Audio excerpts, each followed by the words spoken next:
Hi guys, Milap Tarot here. Welcome back po for your kapalaran sa pag-ibig para po ito sa mga fire signs, Aries, Leo, and Sagittarius.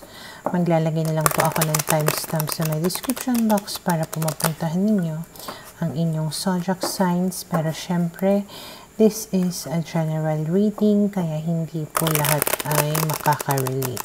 Okay, so we will start. Para sa mga Aries, ano kaya yung posibleng pagdaraanan ninyo sa mga susunod na mga araw?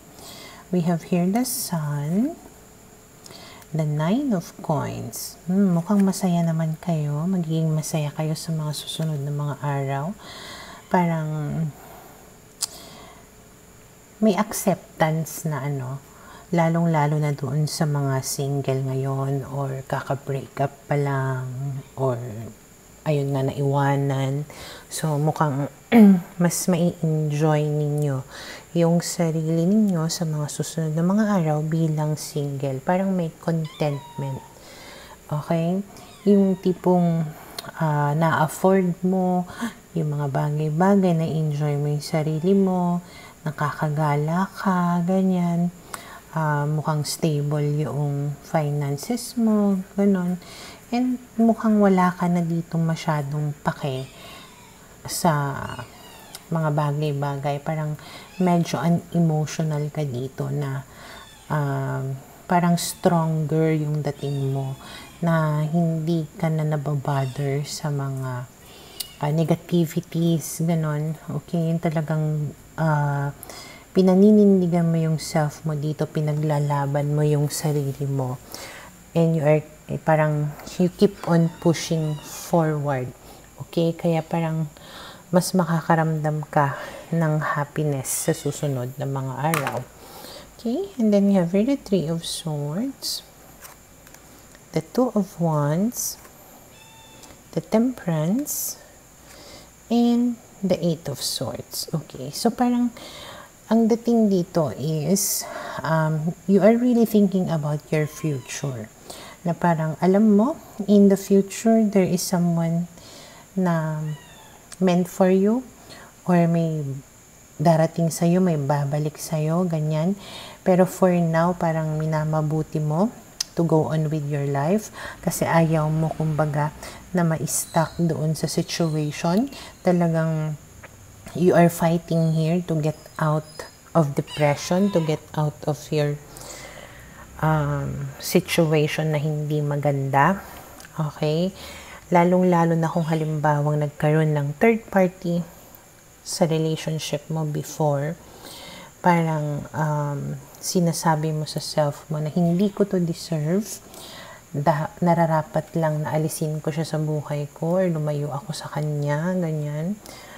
Na hindi ako natatakot na mawala siya kasi alam ko na deserve ko ng much better than that.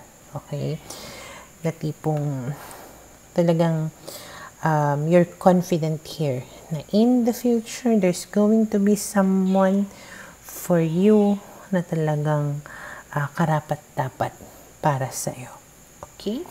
And then you have here the Wheel of Fortune, the Five of Wands, and the Ten of Coins. So, eventually nga, magkakaroon ng mga magagandang pagbabago. Parang meron ditong magpupursu sa'yo, or mangliligaw, or magkakagusto sa'yo, na ang hangad nitong tao na to ay magkaroon talaga kayo ng stable na, or committed relationship. Now, if ever na you are married at yung tipong naghiwalay kayo nung asawa mo, there's a chance, na ipaglaban ka nitong person mo para mabuo muli yung family ninyo. Okay?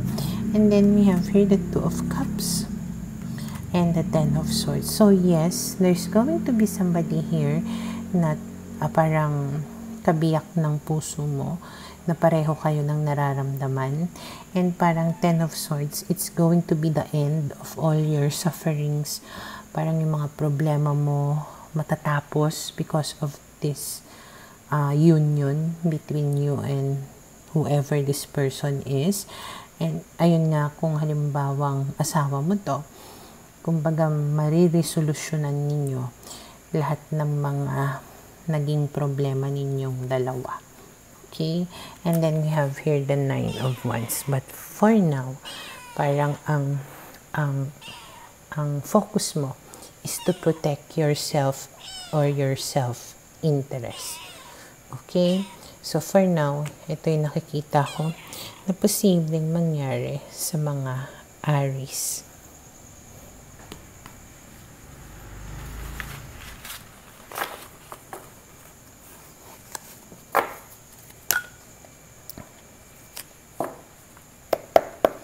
Para sa mga Leo, okay, we will see ano kayong posibleng pagdaraanan ng mga Leo sa mga susunod na mga araw.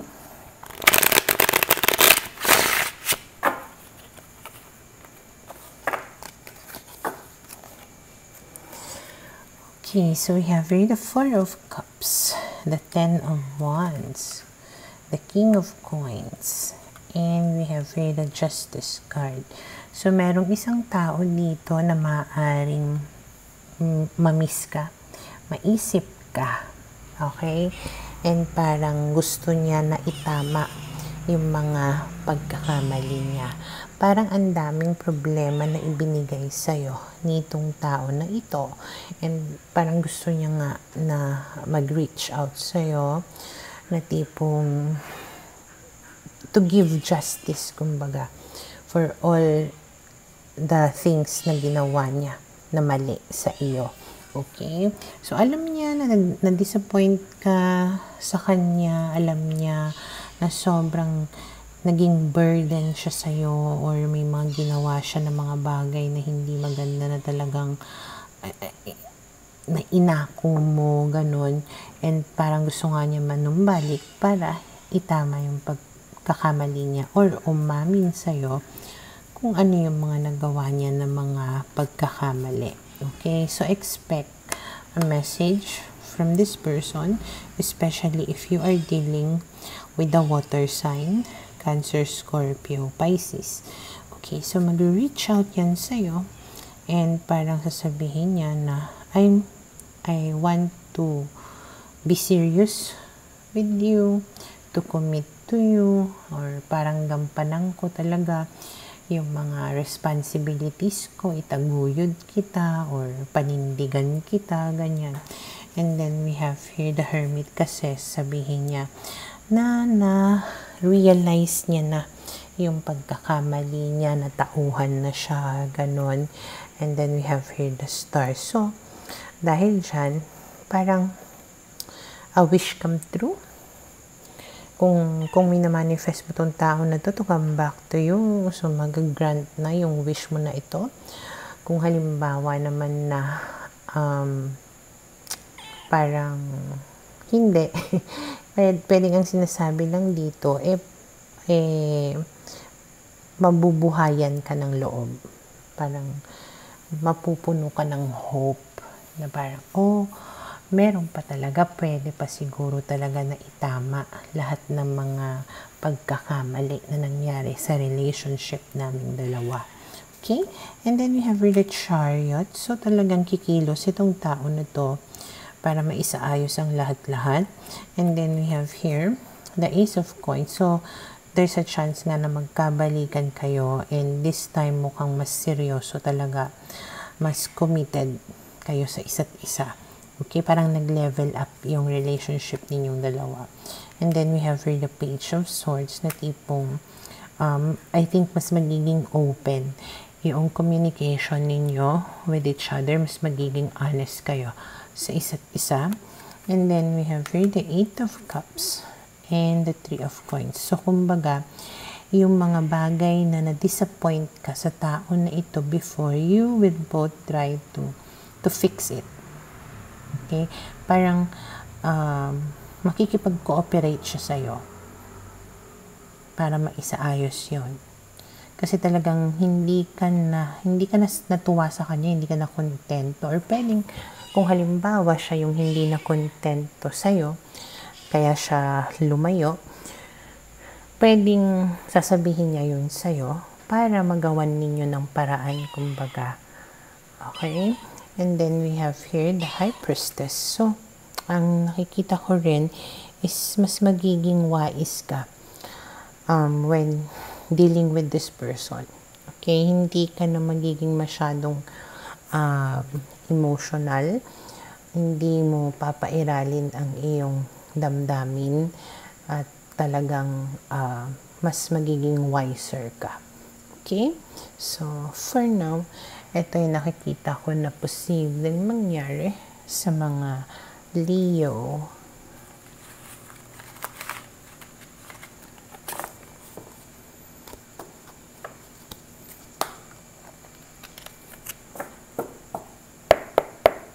Para sa mga Sagittarius, okay, let's see, ano kayong posibleng pagdaraanan ng mga Sagittarius sa mga susunod na mga araw.